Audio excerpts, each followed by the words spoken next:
Welcome back, thanks for tuning into our Reddit cheating stories. Let's dive in.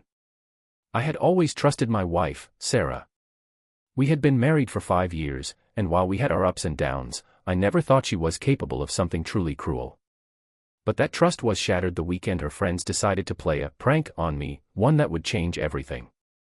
Sarah and I were invited to a weekend getaway with her friends. I wasn't particularly close to them, but I agreed to go for Sarah's sake. The trip was supposed to be a fun retreat in the next state over, a luxurious lodge with all the amenities.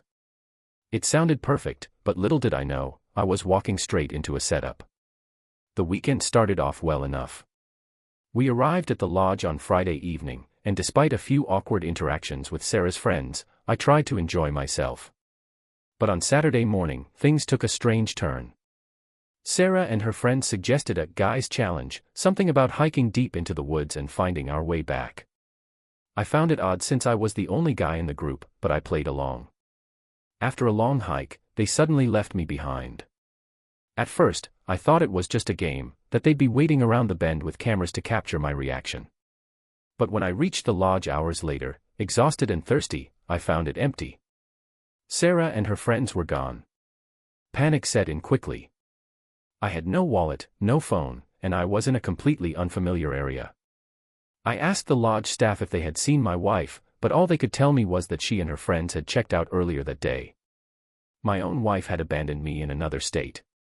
With no way to contact anyone, I was forced to rely on the kindness of strangers. The lodge owner took pity on me and offered me a place to stay for the night. I spent the evening replaying every interaction I had with Sarah, wondering how she could have done this to me. Was this really a prank? Or was there something more sinister behind it? The next morning, I hitched a ride with a truck driver heading towards my hometown.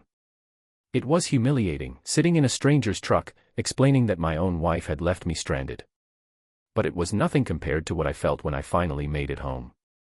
When I walked through the door, Sarah was there, laughing with her friends. The moment they saw me, their laughter died down. "Oh my God," Sarah said, covering her mouth. "You made it back." "Yeah," I said, my voice ice cold. "I made it back." "Now explain to me, what the hell was that?" Sarah and her friends started giggling again, as if it was all some harmless joke. "It was just a prank, babe," she said, rolling her eyes. "We knew you'd be fine. You're always so serious. We thought you could use an adventure." "An adventure?" I repeated, disbelief washing over me. "You left me in another state with no money, no phone, and no way home. Do you realize how dangerous that was?" One of her friends, Lisa, chimed in. "Oh, come on, Nathan. Don't be such a baby. You made it back, didn't you?" That was the moment something inside me snapped. I walked over to our bedroom, grabbed a suitcase, and started packing. Sarah's laughter turned into panic. "What are you doing?" "I'm leaving," I said simply. "What?" "Over a joke," she gasped. "This wasn't a joke, Sarah," I said, my voice filled with disappointment. "It was cruel. You humiliated me, put me in danger, and worst of all, you didn't even care." She tried to stop me, but I was done. I walked out of the house, feeling lighter than I had in years. It wasn't easy starting over, but I did. I filed for divorce and moved in with a friend until I got back on my feet. Sarah tried to apologize, but it was too late. Some people might think I overreacted, but here's what I learned: respect and trust are the foundation of any relationship. When someone shows you that they don't value you, believe them. Sarah's texts started coming in nonstop.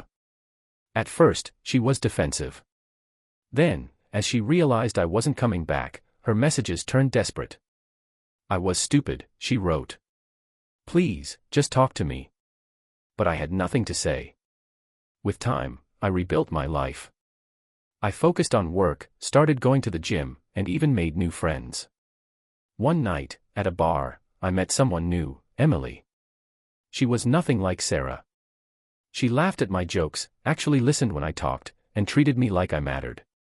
Sarah showed up at my door one last time, tears streaming down her face. "I miss you," she whispered. "I don't," I replied simply. "Goodbye, Sarah." And with that, I closed the door on my past and walked into my future. Adjusting to my new life wasn't easy, but every day was another step away from Sarah's betrayal. I poured myself into my work, excelling in ways I never had before. I discovered hobbies I had forgotten about, traveled to places I had always wanted to visit, and found a sense of independence that I hadn't felt in years. Months later, I ran into Lisa at a coffee shop. She looked uncomfortable as she approached me. "Nathan, I just wanted to say, we were wrong. Sarah never should have done that to you." I nodded but didn't respond. It wasn't about apologies anymore. It was about moving on. One day, I received a wedding invitation in the mail. It was from Sarah. Apparently, she had moved on faster than I thought. Seeing that invitation didn't sting the way I expected.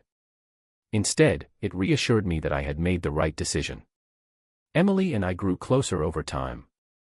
She made me laugh, made me feel valued, and most importantly, she respected me.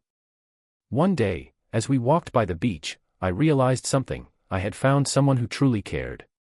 Looking back, I knew leaving Sarah was the best decision I had ever made. What she did to me was cruel, but in the end, it led me to a better life. What would you do in this situation? Comment below. Don't forget to like, share, and subscribe for more incredible stories.